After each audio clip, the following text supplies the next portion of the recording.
It's not everyone who has their name on a university. But then again, Dr. Robert Ross is not just anybody. Dr. Robert Ross has always been a leader, a maverick with the ability to think out of the box, a visionary with the gift to see what could be, while others only see what has been. Determination, motivation, tenacity, dedication, all describe the character of Dr. Ross, a man of remarkable achievements. Entrepreneur, leader, veteran, international businessman, founder of the largest medical and veterinary schools in the world, noted authority on Eastern Europe, pioneer of East-West trade, among the first American businessmen to be invited to Communist China, respected advisor to U.S. presidents and government leaders, Lord of the Manor of Halton Lee, Northumberland, family man. This is the story of Dr. Robert Ross, a man ahead of his time. On a cold December morning in 1918, Robert Ross, the youngest of 6 children, was born in Detroit, Michigan.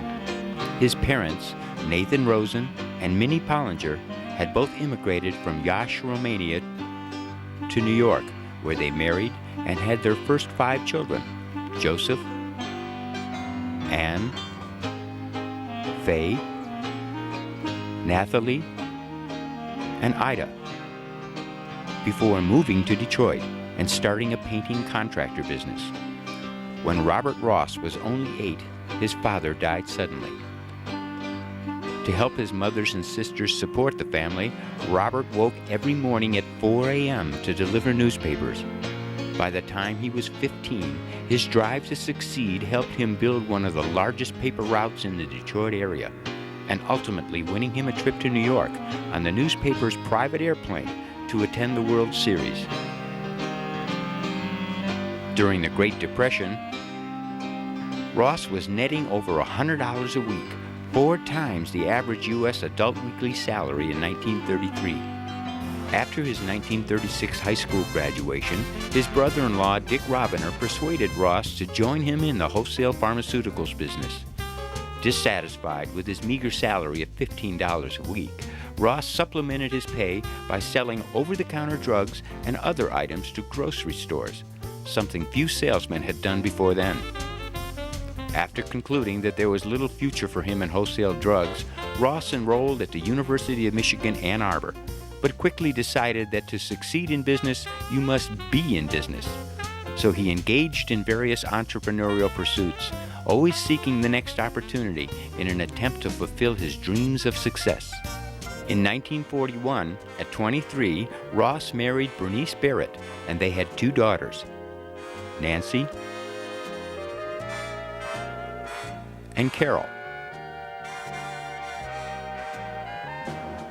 In 1944, Ross was drafted into the U.S. Army, and without even basic training, was promptly shipped off to Europe to help replenish Allied forces after the disastrous Battle of the Bulge, which resulted in over 81,000 U.S. casualties.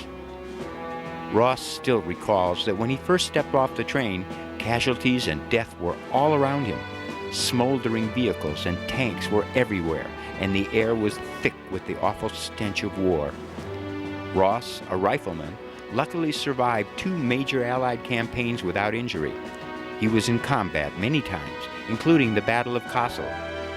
During one battle, when Germans opened fire on his unit, anger drove him into action. He single-handedly charged up a mountain and attacked the enemy. Later in his Army experience, Ross used his expertise in buying and selling to land a job managing an Army PX store. He also worked at the Stuttgart Coca-Cola bottling plant, enabling him to trade soft drinks for food, which he then donated to his supply short unit. Always the entrepreneur, Ross once earned a handsome profit by buying Mickey Mouse watches from the French and then selling them to the Russian soldiers. Upon his military discharge in 1945, Ross returned to Detroit, keeping his business eye on Europe, where he knew there were tremendous opportunities. Seeing television as the wave of the future, Ross became an exclusive Midwest distributor for TVs and television-related equipment.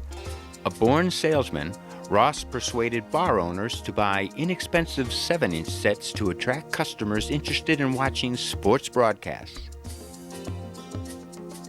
In New York, Detroit, and Chicago, Ross made a lot of money with his TV sales venture, and in 1946 expanded his sales territory to include Wisconsin, Minnesota, Florida, and parts of the West Coast.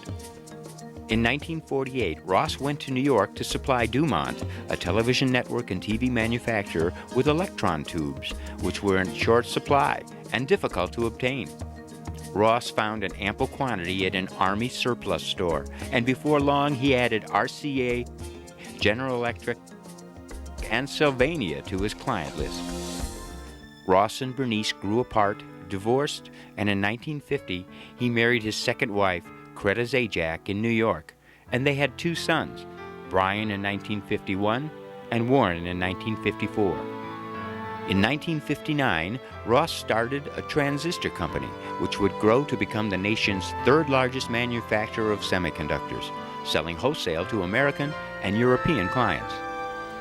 In 1960, Ross's lawyer, William J. Casey, who later headed the Central Intelligence Agency, suggested he investigate the new markets opening in the Soviet Union and other parts of Eastern Europe.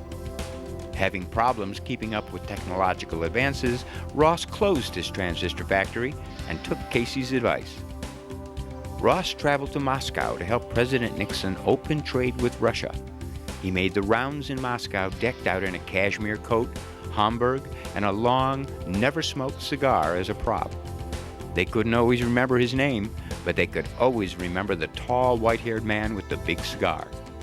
This marked the beginning of Ross's highly successful international import-export business, which expanded to open trade with Poland, Bulgaria, and Romania.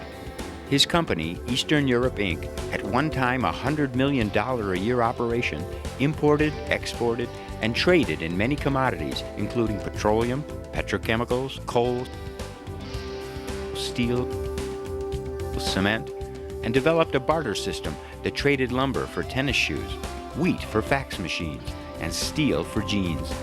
Time magazine called Ross a modern-day Marco Polo for his innovation, drive, and untiring efforts to expand East-West trade. In 1971, Ross married Ann Koffler in New York and became a father to her 2 daughters, Marlene and Janice. Ross's business continued to thrive in the 70s despite occasional setbacks. In 1973, his company was among the 150 U.S. companies invited to Communist China when President Nixon and Chairman Mao Zedong normalized relations between the 2 countries.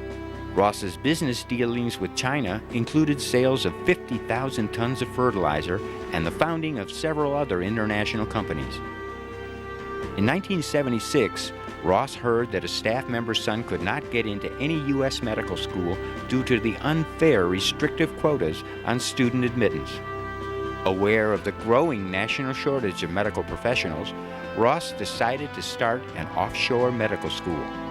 Of course, it would be a huge uphill battle, fighting the American medical establishment.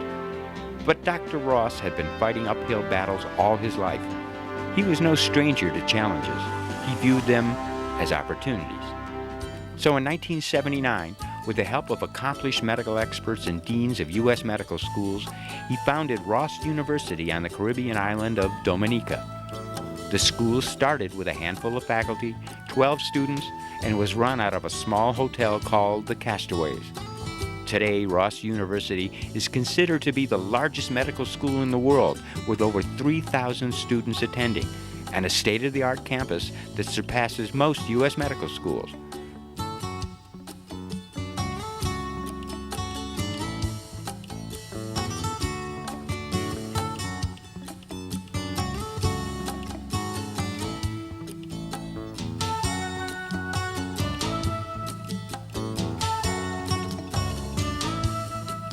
In the clinical program, Ross University has affiliations with over 40 teaching hospitals in the United States and has multiple state approvals as well as approval from the Department of Education for student loans. Virtually all the students find residencies upon graduation, and Ross University has over 4,000 graduates practicing throughout the United States.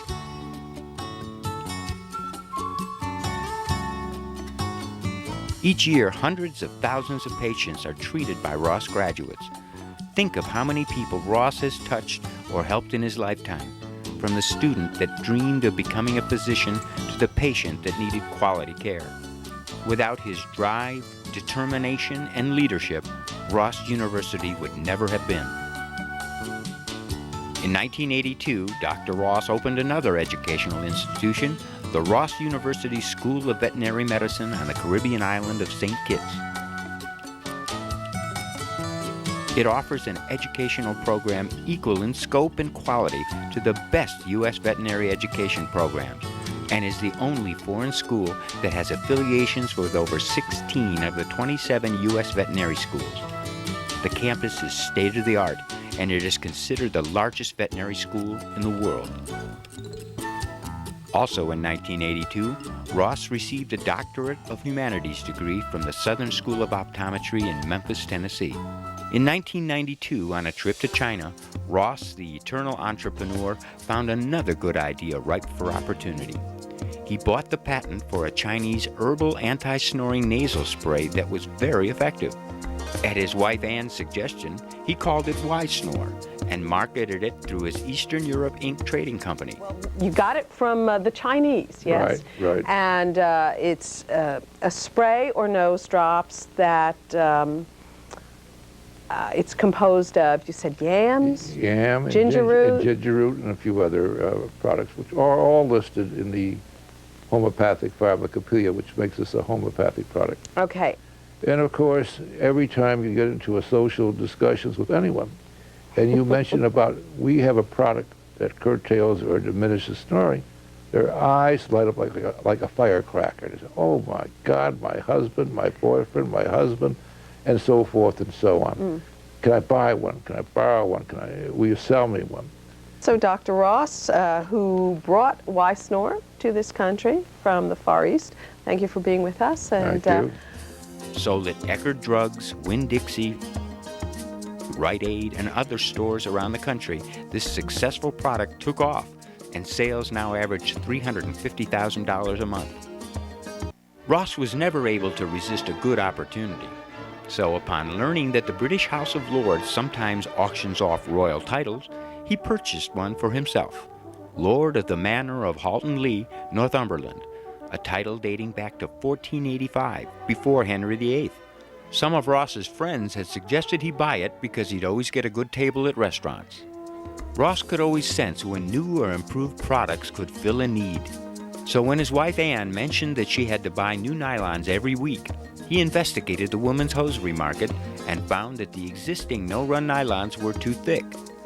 Ross had a shearer version tested, and with endorsements from celebrities like Raquel Welch, he began selling them for $3 to $5 in drugstores and supermarkets under the names Chez La Femme and Silky Legs. Another big success from Dr. Robert Ross. In 2000, Ross sold his medical school to an investment firm for an impressive 9 figures. That same year, Ross founded International Nurse Recruiting as a response to the severe current and growing shortage of nurses in the U.S. INR recruits qualified nurses from other countries, most with Bachelor of Science degrees in nursing, for temporary assignments in the United States. The company assists the nurses with housing, sponsorship, and immigration paperwork. Building on his success with nurse recruiting, Dr. Ross has recently founded International Teachers Recruitment, LLC. His goal is to help alleviate the growing national shortage of teachers by providing qualified international educators for placement in the U.S. Dr. Ross could see that with the projected shortage of 800,000 nurses by the end of the next decade, additional action was needed. So in 2005, Dr. Ross founded IUON, the Robert Ross International University of Nursing, on the beautiful Caribbean island of St. Kitts, in response to overloaded U.S. nursing schools and the growing global demand for nurses. Directed by Dr. Ross and his son Warren, and partnered with key U.S. colleges, IUON's exceptional state-of-the-art facilities and experienced, dedicated faculty provide an outstanding nursing education comparable to those of the best nursing schools in the world. the Robert Ross International University of Nursing offers nursing students both associate and bachelor's degree programs. Addressing the urgent need for educational opportunities with cutting-edge technology on a beautiful tropical island campus, now that is visionary thinking. At age 89, Dr. Ross's creative energy still drives his need to accomplish, and retirement is not in his game plan. He is now working on another new medical school partnership. Dr. Robert Ross, the family man, and his wife Ann now spend most of their time in Florida and have 6 children. 4 work for Ross, 13 grandchildren, and 6 great-grandchildren, plus many nieces, nephews, and their families.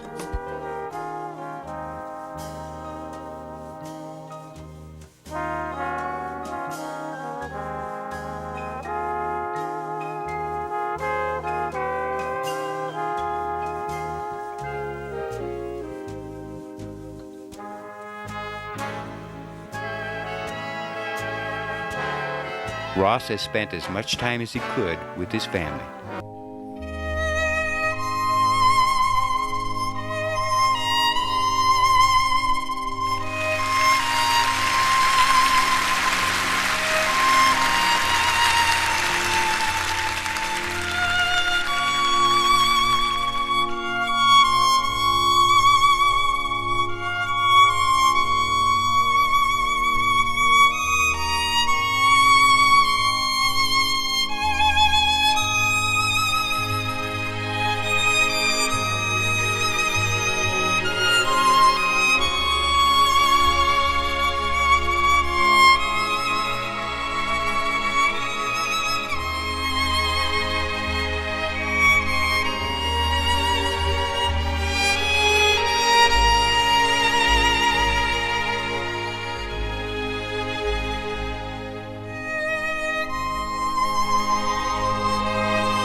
This video was produced with love by his children Nancy, Carol, Brian, Warren, Janice, and Marlene to honor the lifelong achievements of a very remarkable man. A man who has made a difference, improving millions of lives around the world and an inspiration to all. Dr. Robert Ross, a man ahead of his time.